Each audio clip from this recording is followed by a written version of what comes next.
wabarakatuh. Hello everyone, my name is Siti Nazilatul Zulfa from Mitra Sehat Mandiri, Vocatiional High School, Sidoarjo. How you doing out there? I hope you're doing well, especially the judges of Infiction. I'm so grateful I got a chance to be here for deliver my story called Mulan, the Great of War. Do you want to listen to it? Then take your seat. 1,000 years ago, in ancient China, there lived a beautiful young woman named Mulan. She lived with her parents. Her father had once been a great warrior, but sadly, his leg had been injured in a battle. As an only child, Mulan felt responsible for upholding the family honor. One day, a man arrived with terrible news from the emperor. The Huns, China's enemy, had invaded. The emperor had ordered that one man from each family must join the imperial army. Mulan's aging father had to fight again. Mulan knew her father was too old to fight. Late that night, she made a big decision. After saying a prayer to the ancestors, she used a sword to cut her hair short. Then she put on her father's warrior clothes. As her parents slept, Mulan, now dressed as a young man, jumped onto her father's horse, Han. Then she raced off to join the imperial army in her father's place.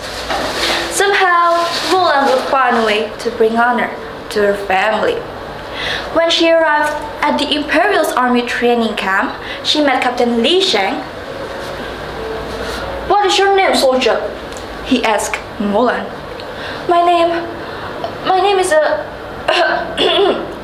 Pink," said Mulan while changing her voice. To her amazement, Shang and the other soldier believed that Mulan was a man.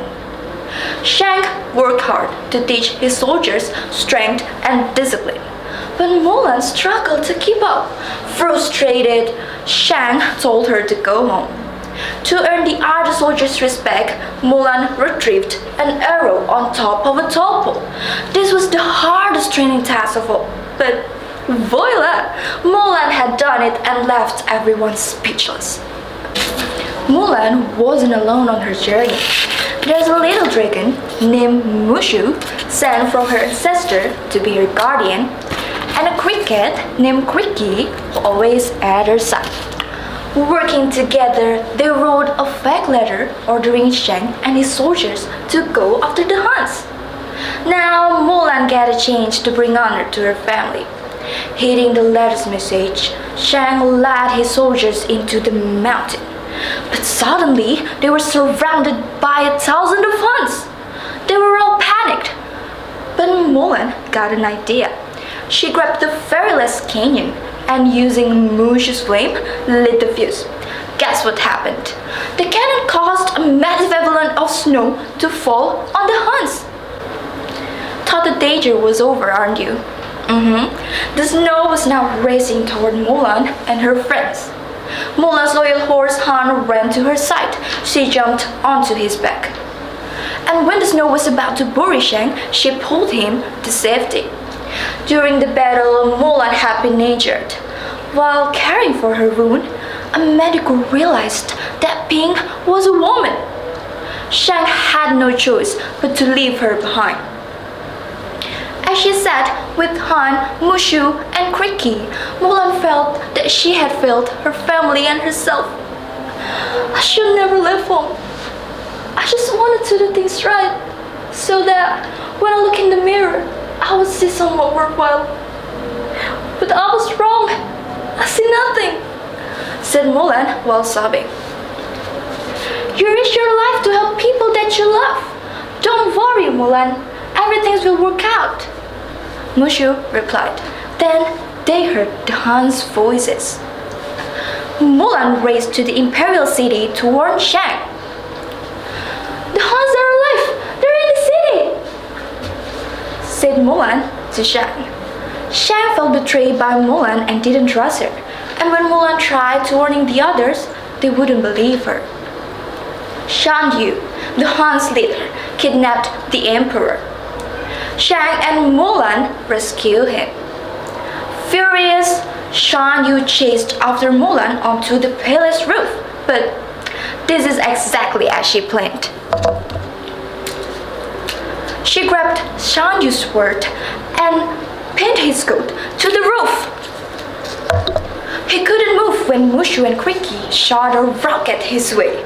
And boom!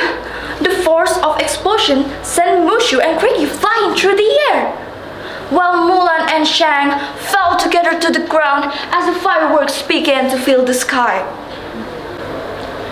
People were celebrating. The Huns had been banished and the imperial city was safe. The emperor was so grateful to Mulan, then he did something extraordinary. "You have saved us all." He bowed to Mulan with everyone in the plaza. He even asked Mulan to stay on as his advisor. But Mulan knew that it was time for her to return to her family.